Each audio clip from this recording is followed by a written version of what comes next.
నేడు అమరావతి కేంద్రంగా ఆక్వా రైతుల సమస్యలపై కీలక నిర్ణయాన్ని ఏపీ ప్రభుత్వం తీసుకున్నట్టుగా తెలుస్తోంది. మరొక 4 రోజుల్లో ఆక్వా చెరువులకు 1.50 పైసలకే యూనిట్ విద్యుత్ ప్రకటించేందుకు జీవో సిద్ధం చేస్తున్నట్టు తెలుస్తోంది. కైక్లూరులో డెల్టా ఆక్వా ఫార్మర్స్ అసోసియేషన్ ఆధ్వర్యంలో జరిగిన ఏపీ రొయ్య రైతుల సమావేశంలో రైతులకు ఈ శుభవార్త తెలిసింది.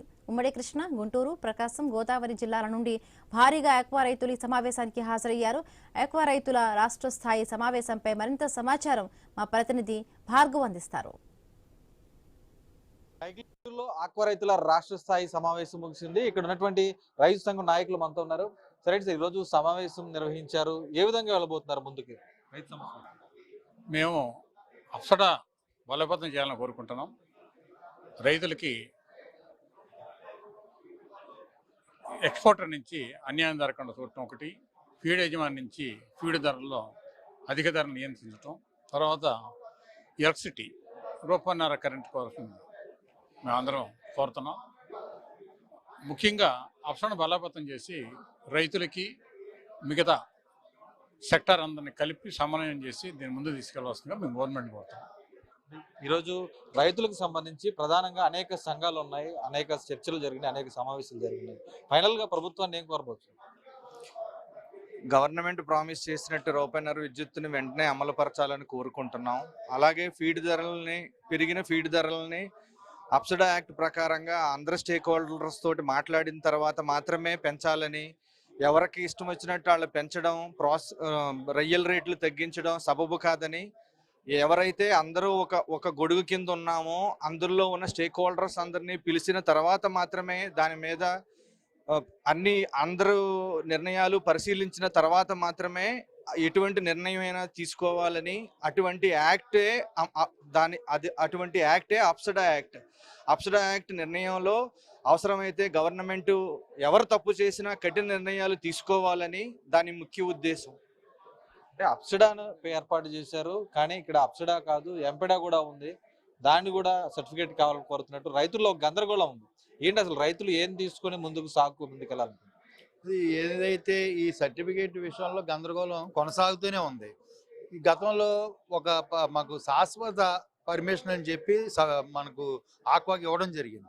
దాని తర్వాత జగన్మోహన్ రెడ్డి గారి గవర్నమెంట్లో అప్సడా సర్టిఫికేట్లు అని చెప్పి అప్సడా చట్టాన్ని తీసుకొచ్చి అప్సడా సర్టిఫికేట్ కంపల్సరీ ఉండాలి, ఇది కూడా జీవితకాలం అని చెప్పి అనడం జరిగింది. అది మళ్ళీ ఇప్పుడు కొత్తగా అప్సడా సర్టిఫికేట్ 5 సంవత్సరాల కాల పరిమితి నిర్దేశిస్తూ కిందటి సంవత్సరం అసెంబ్లీలో అమెండ్మెంట్ చేయడం జరిగింది. అయితే ఇప్పుడు ఇదే అప్సడా సర్టిఫికేట్ ట్రేసిబిలిటీకి ఉపయోగపడుతుందని చెప్పి రైతులందరూ అదే భావనతో ఆక్వా రైతులందరూ కూడా 95% అప్సడా సర్టిఫికేట్లు తీసుకున్నారు. కానీ ఈ రోజునే మాకు పూర్తిగా తెలిసింది ఏంటంటే, ఈ అప్సడా సర్టిఫికేట్తో పాటు ఎక్స్పోర్టర్ ఏదైతే యూరోప్ దేశాలు ఉన్నాయో ఆ దేశాల్లో వ్యాలిడిటీ కానీ ట్రేసిబిలిటీ కానీ చూపించాలంటే దానికి ఎంపేడా సర్టిఫికేట్ కూడా జత చేయాలని చెప్పి మళ్ళీ కొత్తగా ఈరోజు చెప్తున్నారు.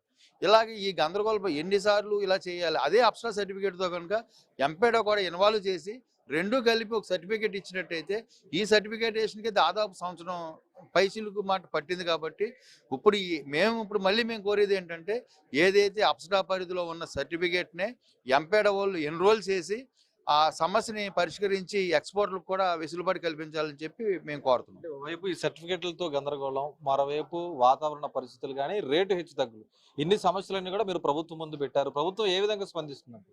మాకు ఏదైతే ఈ మధ్యన రొయ్యధరలు బాగా కనిష్ట స్థాయిలో తగ్గిపోవడం, అలాగే మేతదారులు రాత్రి పెంచడం, ఈ 2 సమస్యలతో పాటు విద్యుత్ సబ్సిడీపై మేము దఫాలు మేము ఎక్కడా కూడా ప్రభుత్వాన్ని కించపరిచే మాటలు కానీ ఏమీ మాట్లాడలేదు. కాకపోతే మేము చేసింది రైతుల ఆవేదనని వ్యక్తపరచడానికి, మా ఆవేదన కోసం రోడ్డు ఎక్కాం తప్ప మేము ఈ ప్రభుత్వానికి ఎటువంటి ఇది కాకుండా సిండికేట్ వ్యవస్థ మీదే మేము మా కోపాన్ని ప్రదర్శించాం తప్ప ప్రభుత్వానికి సానుకూలంగానే ఉన్నాం.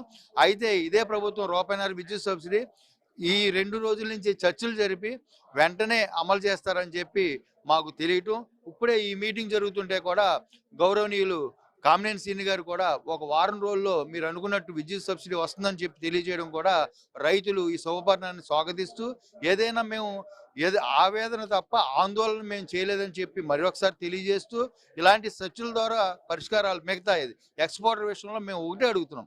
15 రోజులు ఒకే రేటు ధర స్థిరీకరణగా ఉంటే ప్రాబ్లం రాదంటే కనీసం 10 రోజులకు కూడా వారు అంగీకరించకపోవటం ఎప్పుడు ప్యానిక్ సిచ్యువేషన్ ఆ విధంగా తప్పు జరుగుతుంది. కాబట్టి అది ఒకటి ఎక్స్పోర్టర్ సైజ్ నుంచి మేము కోరుతున్నాం. అలాగే మేత ధర ఒక సంవత్సరంలో 3 క్వార్టర్ల కింద తీసుకుని ప్రతి 4 నెలలకి ఒక క్వార్టర్ కింద తీసుకుని ధరలు హెచ్చుతగ్గులు ముడి సరుకులు ధరలు తగ్గుబట్టు దాన్ని అందరి సమక్షంలో కూర్చొని చర్చించి ఆ విధానం కనుక కొనసాగితే ఆ రేటుకి అనుగుణంగా రైతు పండించగలడు అంటే రైతు పంట వేస్తాడు. లేదంటే ఆ ధరకు మనకు అనుకూలం కాదంటే ఆగుతాడు. కాబట్టి ఇలాగ క్రాప్ మధ్యలో రాత్రి పెంచడం అనేది మేము సరికాదని చెప్పి ఆక్వా రైతుల చర్చలు పూర్తయ్యాయి. అటు సమావేశం పూర్తయింది. ప్రభుత్వం రూపాయిన్నరకే ఇస్తున్నటువంటి సబ్సిడీ కూడా దాదాపు కొలిక్కి వచ్చింది. త్వరలోనే దానికి సంబంధించి జీవో కూడా విడుదల కాబోతుండడం అనేది కూడా శుభ పరిణామంగా ఆక్వా రైతులు చెప్తూ మిగిలిన మేత గాని అలాగే ధరల స్థిరీకరణ విషయంలో కూడా ప్రభుత్వం ముందుకు వచ్చడంతో పాటు అటు రొయ్య వినియోగం కూడా పెంచే విధంగా చర్యలు తీసుకోవాలనేది కూడా వారు కోరుతున్న పరిస్థితులు అయితే కనిపిస్తున్నాయి. కెమెరా పర్సన్ చంటితో భార్గవ్, ఉమ్మడి పశ్చిమ